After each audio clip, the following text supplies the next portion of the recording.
Hello everyone, welcome to my channel. We will learn today official language. हम लोग राजभाषा जानेंगे। ये जो टॉपिक होगा ये ना केवल आपके कॉम्पिटिटिव एग्जाम के लिए बल्कि आपके एकेडमिक एग्जाम के लिए भी महत्वपूर्ण होगा। सो वीडियो को स्किप ना करें, पूरा वीडियो देखें और अपने नॉलेज को इंक्रीज करें। अगर आप हमारे चैनल पर नए हैं तो जल्दी से चैनल को सब्सक्राइब कर लें ताकि हर वीडियो का नोटिफिकेशन सबसे पहले आपको मिले। तो सबसे पहले हम लोग जाने राजभाषा क्या है, यह कब लागू हुआ और ये कितने अनुच्छेद में आता है। तो 14 नवंबर 1949 ईस्वी को हिंदी को संवैधानिक रूप से राजभाषा घोषित किया गया। इसे आप गौर करें, कब को घोषित किया गया? 14 नवंबर 1949 ईस्वी को। इसलिए प्रत्येक 14 सितंबर को हिंदी दिवस के रूप में मनाया जाता है। यहाँ से भी क्वेश्चन पूछे जाएंगे। पहला तो ये क्वेश्चन हो सकता है कि हिंदी को संवैधानिक रूप से राजभाषा का दर्जा कब घोषित हुआ, तो आप बेशक कह सकते हैं 14 नवंबर 1949 को। और इसके साथ साथ हिंदी दिवस कब मनाया जाता है, तो 14 सितंबर को हिंदी दिवस मनाया जाता है। संविधान के भाग 17 में अनुच्छेद 343 से 351 तक राजभाषा के संबंध में उपबंधों का वर्णन है।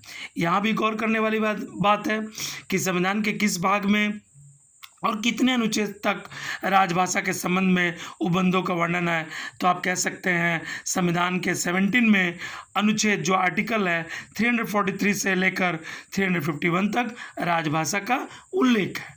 आप आगे जान लें। अनुच्छेद 343 के अनुसार संघ की राजभाषा हिंदी और लिपि देवनागरी होगी।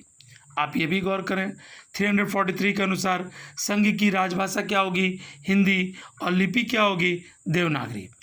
अनुच्छेद 344 के अनुसार राष्ट्रपति द्वारा एक राजभाषा आयोग का गठन किया जाता है। आप यहाँ भी गौर करने वाली बात है कि अनुच्छेद कितना 344 के अनुसार राष्ट्रपति महामहिम जो राष्ट्रपति महोदय हैं वह एक राजभाषा आयोग का गठन करते हैं। हम लोग आगे जान लें। अब ऑफिशियल लैंग्वेज कमीशन राजभाषा समिति में कितने मेंबर होते हैं इसे भी हम जानें। लोकसभा के 20 और राज्यसभा के 10 सदस्य होते हैं जो राज्यसभा आयोग की संस्तुतियों का परीक्षण कर राष्ट्रपति को सिफारिश करते हैं। यानी राजभाषा समिति में जो हमारे सदन है लोकसभा उसके 20 और राज्यसभा के 10 सदस्य होते हैं। ठीक है, हम लोग आगे जानें।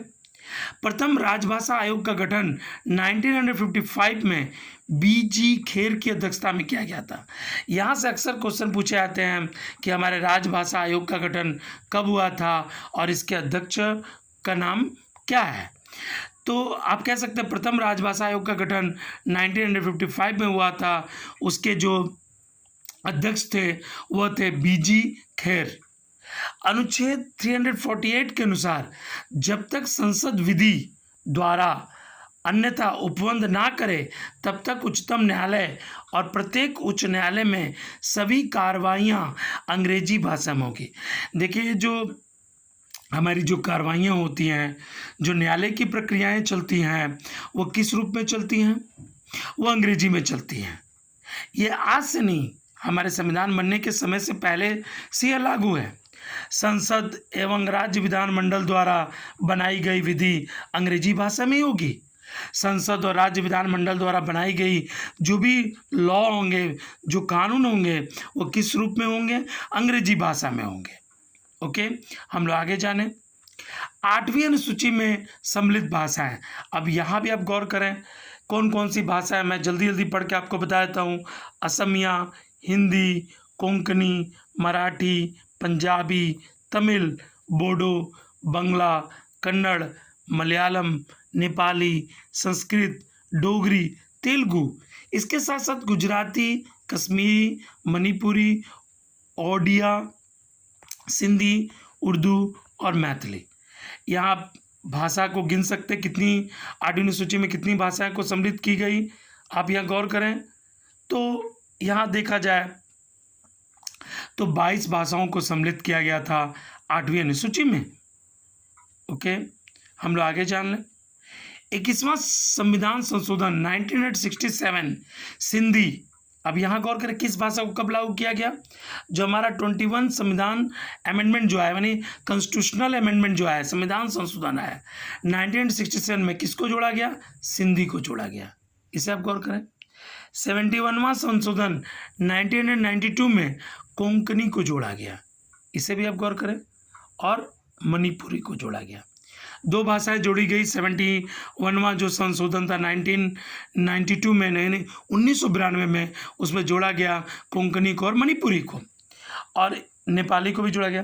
और 92वां जो संशोधन में जो नेपाली भी आया, कोंकणी, मणिपुरी, नेपाली, और 2003 में जो आया वो डोगरी, बोडो, मैथिली और संथाली। यहाँ संथाल होगा, यानी संथाली भाषा है। ठीक है, आप जान गए कि 21वां संशोधन में सिंधी को जोड़ा गया, 71वां में कोंकणी, मणिपुरी, नेपाली को जोड़ा गया। ये 92 संशोधन था, और 2003 में डोगरी, बोडो, मैथिली और संथाली को जोड़ा गया। ओके, आपने यूनिट कंप्लीट कर ली। यदि आपको वीडियो पसंद आया तो अपने दोस्तों के साथ शेयर करें, वीडियो लाइक करना ना भूलें। वीडियो देखने के लिए धन्यवाद।